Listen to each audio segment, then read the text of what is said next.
So we are on our way over to the Action for Assange crew right now, going down to meet them, probably heading down towards the White House.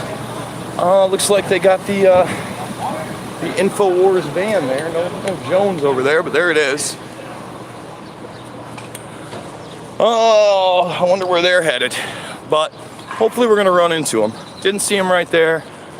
I was gonna hope that there it was. There's the big deal. But we're actually gonna go down and take some action. I think we're going out in front of where they're holding Chelsea Manning today. And of course, Chelsea Manning, kind of a double jeopardy situation, right? Here you have somebody who had their sentence commuted, and what? Because they refused to lie, because they refused to say that Julian Assange hacked something, they're in prison. How many people would do that for somebody else? How many people would stand up for their actual morals?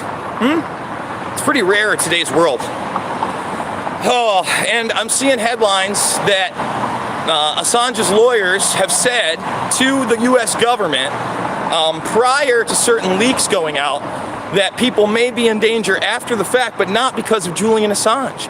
Julian Assange and WikiLeaks honestly overworked with the media, in my opinion, to redact things, to be cautious.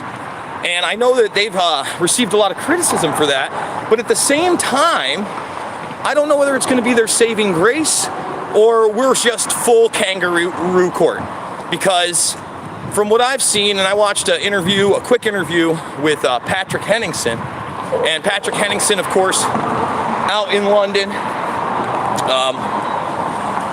he said, look, the reason that people are surprised that the prosecution in Julian Assange's case is ill-prepared is the fact that they don't understand that this is a kangaroo court and the conclusion is already foregone. That's scary. That's really scary. Because every piece of evidence that's coming out right now is in defense of Assange's position that he is indeed a publisher, that he broke no laws, that he is not even a hacktivist. No. But what is he? A leaktivist? Well, he didn't leak those documents. He published them from a leaker. No, he's a public disclosure organization. And remember, the media itself is supposed to be a public disclosure organization. So thumbs this video up while you're watching, guys. Some other big news out there. Bob Iger has stepped down from Disney. Now, I know there are going to be a lot of conspiracy theories flying around about that. Let me just say this. I'm no Disney fan. You guys know how I feel about Disney, especially with their promotion of Conor McGregor through ESPN Plus recently. But, you know, I've been talking about this for a very long time. Predators in Hollywood, predators in Disney. We've now played that Bella Thorne clip many, many times where she talks about basically being molested from the time she was 6 years old to 14, her first memories. So I'll just say this. I highly doubt he's stepping down because there's some kind of litigation that's not out there yet. However, you never know. I'm going to keep my eye on that case. I hope the dominoes are falling. And I hope the dominoes are falling in the right direction. This Assange case, again, the most important First Amendment case possibly ever. Possibly ever. And that's not an exaggeration, you know. Later this afternoon, Patrick Halley will be joining me somewhere, hopefully in the lobby. I'm looking forward to that.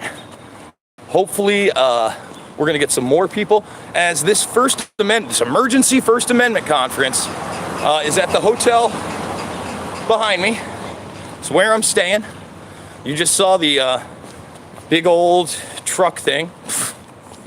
And Alex Jones, McGinnis, Millie Weaver, Owen Schroyer, Howley and others are going to be speaking there. So again, very much looking forward to seeing where that's going to go. I'm going to be filming unless they don't let me. I'm going to also try to stream it live. That's going to be 7 to 10 p.m. So 7 to 10 p.m. Eastern. Hopefully we're going to be streaming that emergency First Amendment conference live, and hopefully we can get some people to go on the record about Julian Assange and not make this a right and left issue. Because it's not just conservative bias. Tell me how many people are reporting on Abby Martin and her lawsuit with the state of Georgia over her refusal to sign an anti-BDS pledge. That should matter to you.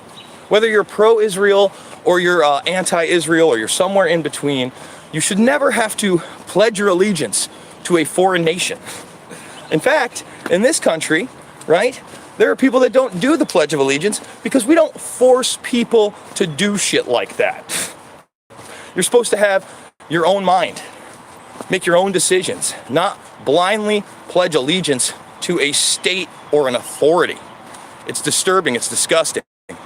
And they knew what they were doing. Obviously, Abby, with her film, Gaza Fights for Freedom, put out there a lot of things people did not want. And, did it in a very professional manner. Because when you ever criticize Israel, the first thing that comes out of somebody's mouth is, you're an anti-Semite. Obviously, you're an anti-Semite. Well, last night on the debate stage, Bernie Sanders, and you got to give credit to Bernie, all right? Let's get that right out of the way. There's no way you don't give credit to Bernie for this, okay? Bernie Sanders he called Netanyahu a racist on television last night. On national television, he called the leader of Israel, the prime minister, a racist. Now, you don't have to like Bernie's policies. I thought yesterday was really the best day for Bernie, especially because they again tried to attack him with the Russian stuff. Russia's trying to get you elected. Completely ridiculous, totally unfounded. It's a new talking point for Bloomberg and the gang, right? Absolutely beyond ridiculous, really. Now, they do that. He says that. He also said something else that I really liked, and it had to do with marijuana reform, okay? Sorry, guys. Getting in the car. Finish this up before we take the drive. There we go. So he said something about marijuana reform that I thought was all very, very important, and some people took it the wrong way. He said marijuana should be decriminalized in the United States federally. It should be. Second thing he said, which was more important, is that people like you and me and regular business owners should be able to regulate and sell that marijuana to other people, not elitists and corporatists. That's 100% correct and is a problem right now in my state of New York. What do I mean? In order to get a license in my state to sell medical marijuana only legally, even though we've had a bit of decriminalization going on, okay? You need to put up $250,000 plus, I believe it is a $10,000 fee. If they don't approve you, you get the $250,000 back. You lose the $10,000 no matter what for the permit. But if they approve you, $260,000 out of the gates just to get into that business. Does that sound like the kind of business that's set up for anybody? Does that sound like the type of business that's going to empower people? No, of course not. It's going to be selective permits. It's going to be crony capitalism. It's going to be people like Anthony Weiner that are convicted sex offenders running the legal marijuana trade in New York. Now, again, I'm not a Bernie bro. I would have much rather seen Tulsi Gabbard up there. It would have been much better. I mean, the framing of questions regarding getting out of Afghanistan, for instance, all right, pulling the troops from Afghanistan was so pro-military industrial complex, I about vomited in my mouth. It was all about the nation's security. How dare you even think about withdrawing combat forces in Afghanistan? It's madness. They have moved the bar so far. And again, I'm not pro Bernie Sanders, but compared to everybody else up there, he dominated. And not only did he dominate, he said some very, very real things. And you show me, not even another candidate up there. I mean, Tulsi Gabbard may, but she's not allowed up there because she's too much of a threat to the establishment. But show me another high-level establishment politician that you know the name of that's willing to call the Prime Minister of Israel a racist. I'll wait, because it didn't happen. I haven't seen it once. That being said, guys, I'm going to take off. I'm going to go meet the Action for Assange crew right now. We're going to be taking action outside of the prison in which Chelsea Manning is wrongly being held, and I'll see you there.